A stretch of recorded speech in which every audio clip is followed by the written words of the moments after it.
What's up, YouTube? Haven't done a video in a couple weeks.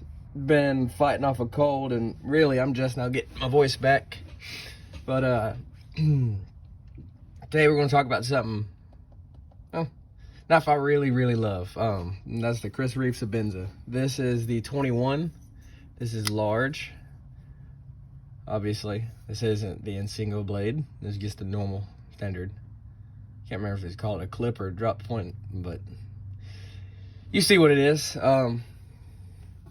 S35VN blade, titanium handles, you know, standard Reeve. But topic of this video is why I still think in 2022 this is a very relevant and very much a competitive option to still buy. Well, first off, let's just kind of start with it's simple. Two pieces of excuse me, 2 pieces of titanium and a blade, 3 screws, and they are all 3 the same screws, so you can swap all 3 of these around and it works just fine. The only thing is you have that little piece on the lane on this back, that standoff. Other than that, it's so simple. There's nothing to this knife. It's sturdy, it's simple, it's easy to take apart. Pop the clip off, hold it flat, almost like a sandwich, put it back together. To me, that's always worked great. It's got 2 washers. I mean, so simple. What more can you ask for a good EDC knife? Is just something simple. Kind of another reason too, I feel it's just classy. I mean, it's an elegant looking knife. It's not flashy. It's got kind of one tone to it. I guess, I don't know. This paired with like leather or something else, earth tone, neutral colors, even bright colors, it looks good. Everything about this knife just screams class. How smooth it is. Even you can get the small, and it's even more of a classy dress knife than this is. This is more of an EDC. You could probably use this for some harder tasks. It's just super simple. The materials are really nice on it. Sure, nowadays we're starting to see Magna Cut and S45VN take over, and I think CRK is switching to S45VN, and they have ran their S35 very soft in the past, but this has been really nice, and this one actually holds the edge really well. Let's see if you can see the date code. This was made in the first quarter of 2018, and I got this in 2019, maybe around August, September 2019, and that was pretty much new. It's true these aren't very cheap knives, and especially new. I think these are around 425 new.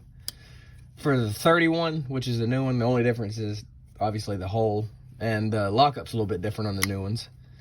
But these aren't cheap knives new, no. But I got this one for 130 second hand, but it was still basically brand new when I got it. So it's not like you can't find a deal on it, because there are deals out there on these things. And I would pay, after owning one, I would pay the full price of $425 for it. You got options for handles. You got special editions. There's micarta, there's wood, all kinds of cool things that CRK does, and they got all kinds of special unique graphics, collector's versions. This is just the plain Jane, but you got options. It's not like you just get this. You get lots of different options with this knife. And just the way it's made, you just, no, it's not the fastest action, and no, it doesn't drop shut like people want, which I don't care about it personally, but it's just a smooth, almost hydraulic-like action. Man, I don't know how well you can hear it, but It's described as bank vault-like lockup, and it feels like it. I mean, you crank down on this, no movement in any direction at all. It's very much all the hype it's made up to be. At least lockup-wise. I can see how people would be disappointed materials-wise, action-wise, if you care about super drop smooth actions, whatever. But this knife, I still believe, holds its own. I mean, yeah, a lot of knives now are made to the same standards and tolerances this is, but it's just, it's the standard. This knife made the standard of what most everything is made to today. And like owning a Buck 110, a Spyderco Delica, or a Paramilitary 2, it's just part of recent knife history. I mean, this is just one of the most innovative knives ever made, and why would you not want something that's considered such a classic, innovative design in your collection? To me, that's the best reason to have one of these, is that it's just innovative. At least it was. It's not so much innovative nowadays. Now it's like a good pair of boots, or like Red Wings or Thoroughgoods or something. They're not super flashy, but they're made really well. They've grown their heritage on making stuff well and garnering a reputation for something that's going to work every time you need it to work. And this is exactly what this is. A knife that's going to work when you need it to work. You don't got to worry about lock failing. You may have to sharpen it, touch it up a little bit more. You don't got to worry about getting bad knives as much as you would others. Of course, there's no such thing as perfect quality control, so that one does get past every now and again, but it's few and far between compared to what you see with a lot of other brands like Strider or Spyderco or ZT. These knives are just made to work. Even every knife develops its own unique patina almost. How the blasted titanium wears, it's unique to every knife. And it develops a cool texture and feel. When the light hits it, you can just see how you've carried it and how it's unique to you. All the miles, the scars, everything about this knife just becomes yours as you use it. You learn to take it down the quick and easiest way for you. You figure out the best ways to sharpen it for you. You figure out why you like carrying it so much, what you like to use it for, when you don't like to carry it, whatever. Everything about this knife is made with the user in mind, and it does it spectacularly. And yeah, there's so many options out there nowadays. Many of the Chinese companies are producing stuff that have very similar tolerances. And they're pumping out new models all the time. Even some companies like ZT or all these pop-up micro brands all the time. They're producing really well-made stuff, or they're using companies that make really well-made stuff.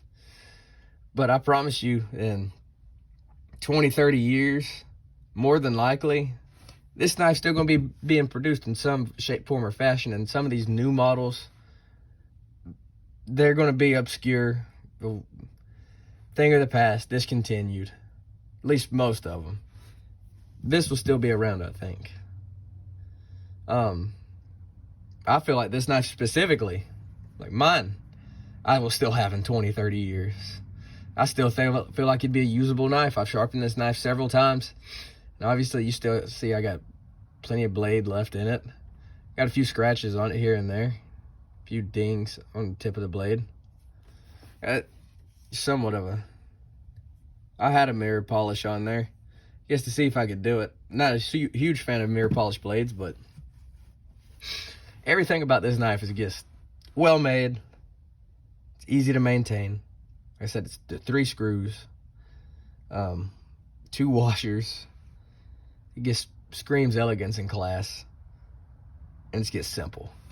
If you like simple knives, you're gonna love this. If you love elegant knives, you're gonna love this. If you love knives that can work hard, you're gonna love this. personally, I think this gets the knife everybody needs to at least experience once. No, it's not for everybody, but you at least need to experience Sebenza. But, yeah, that's all for today. Something I just want to talk about. Hope everyone has a good one, and see you on the next one. Bye.